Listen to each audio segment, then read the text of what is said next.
We'll see if it fits like a glove.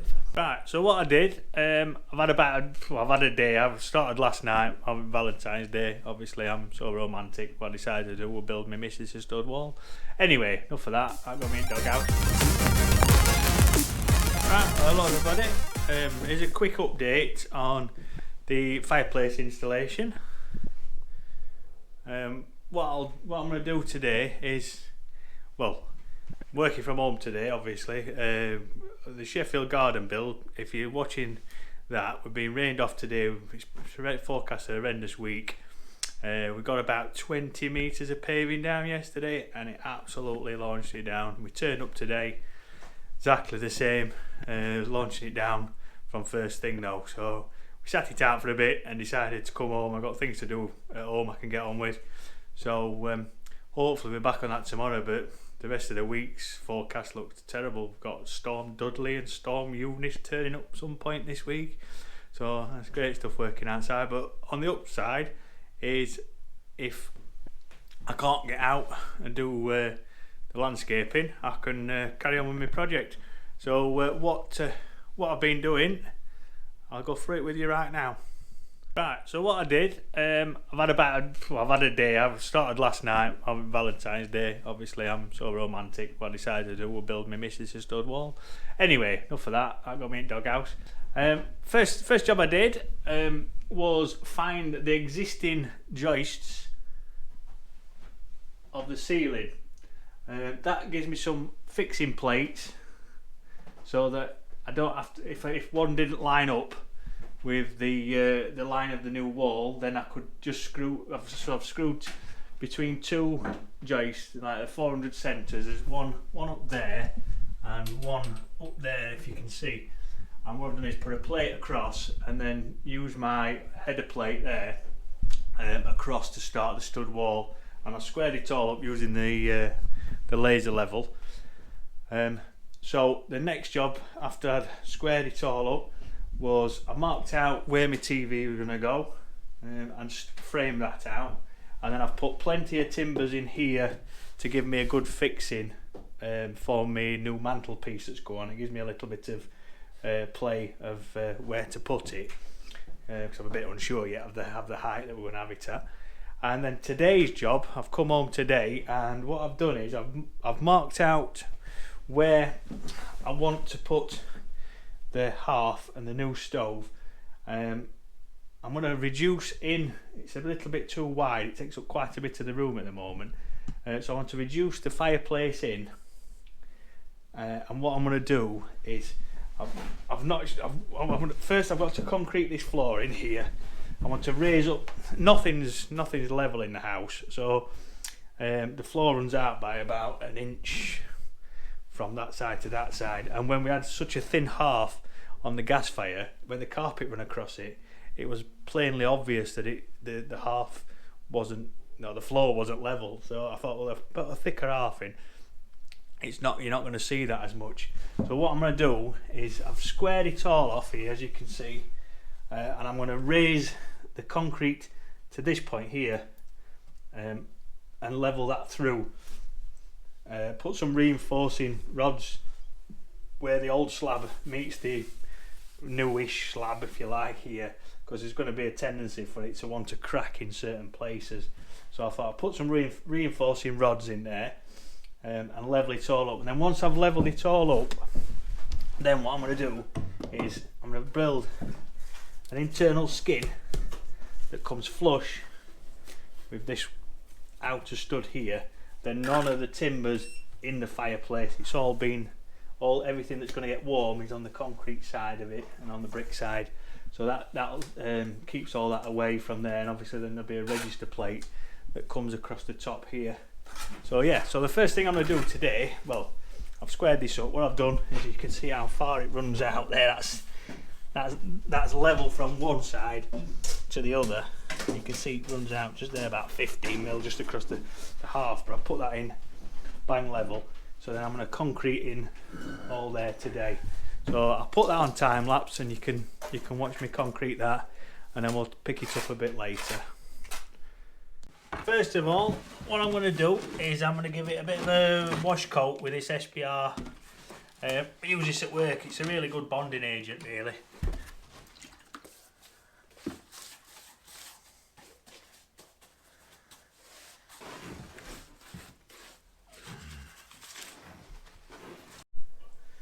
Right, so I've mixed up some ballast. Put the first bit in.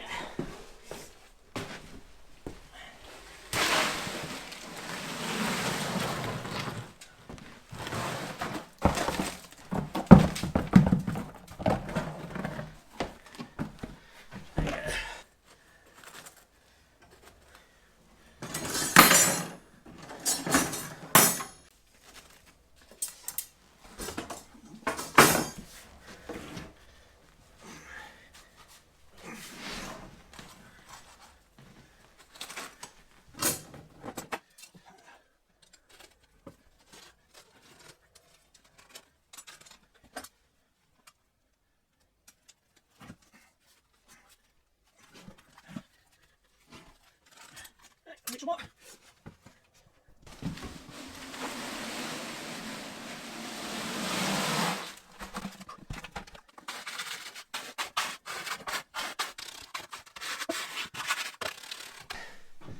Oh, bucket number 5.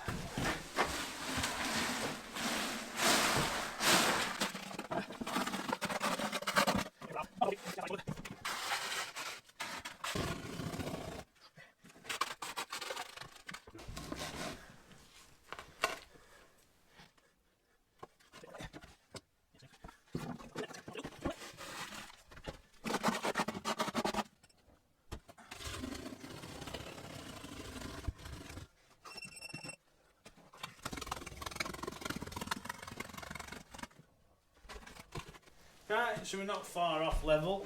Put my laser level there. It obviously all sits above the planks. Can't get this down low enough. But it's 25mm to the front there. I've got to measure that down there to the top of the concrete. I've just dropped a lot of shit in it. It's 25mm. Oh, it's not bad at all. Some more in here, aren't we? Yep.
Right, I'm just going to do the same up this side.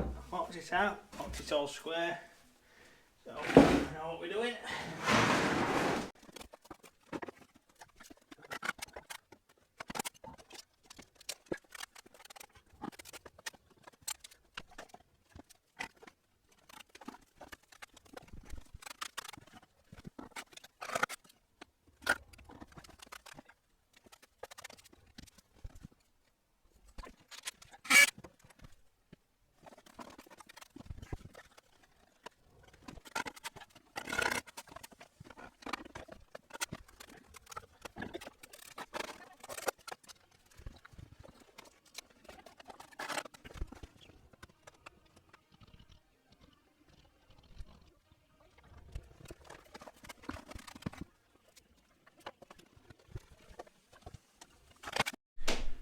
Right, got a quick Sunday morning update. I put the video on of me bricking up the opening yesterday.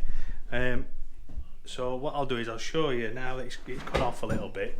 I didn't film it all because, well, I was a bit trying to get straight in my head what I was actually doing. But as you can see, I bricked up the opening now, both sides. I put some concrete hardy backer board in the back, ready for tiling. There's an extra lintel gone in to bridge the gap underneath. So if you can see under there, it's all sealed and airtight. And I've replaced the framing around the fireplace with some metal stud work. So what I've done today, what I've done this morning is I bricked up to this height yesterday, and then what I've done is I've put in the register plate angle iron ready to sit the register plate on when it's ready. So it's not going to go in until the flue man fits my flue. So, and I've put some extra bricks up here this morning and just set them back slightly so that that angle iron there can sit flush with this block work on the side, so that when I find my tile, where's my bit of tile? Bear with me a sec.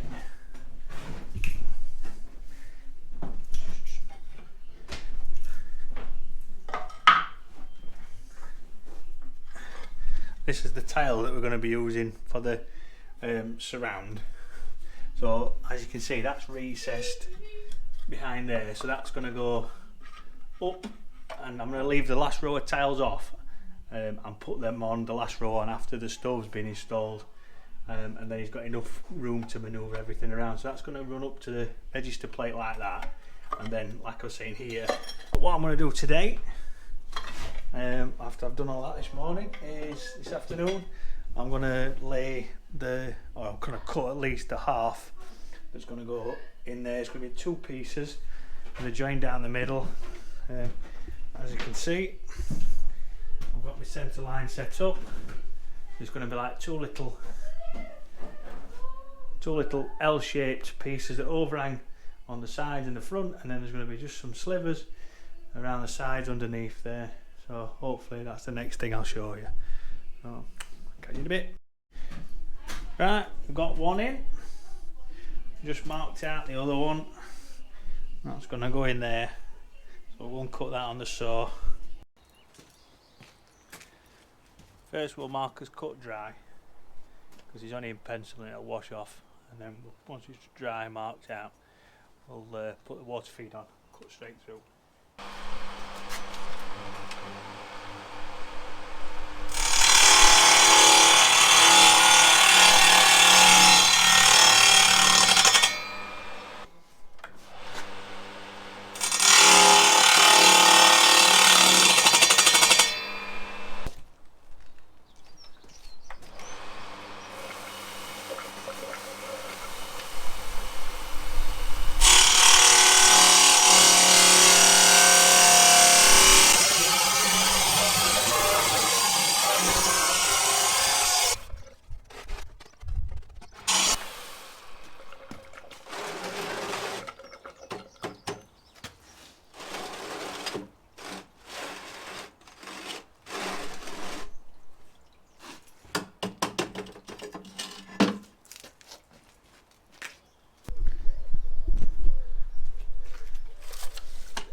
see if it fits.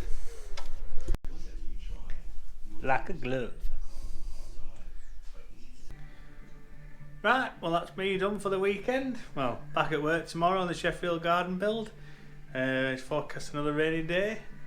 But as you can see, we've got a fair bit achieved this weekend. We've got basically the opening sorted, the hearth's all cut and ready to be bedded on, and then the register plate's cut, that's in there, that's ready to go in. And what I'm going to do is the next video will probably be possibly a completed tiled fireplace, and I'll have all the hopefully all the plasterboard in, or at least the stud work complete. And I've got my ceiling yet to finish as well, because I don't know if I said to you, but I'm lowering the ceiling at the same time. So I've got a bit of work left yet, but like, subscribe and follow the channel for more updates. I'll catch you later.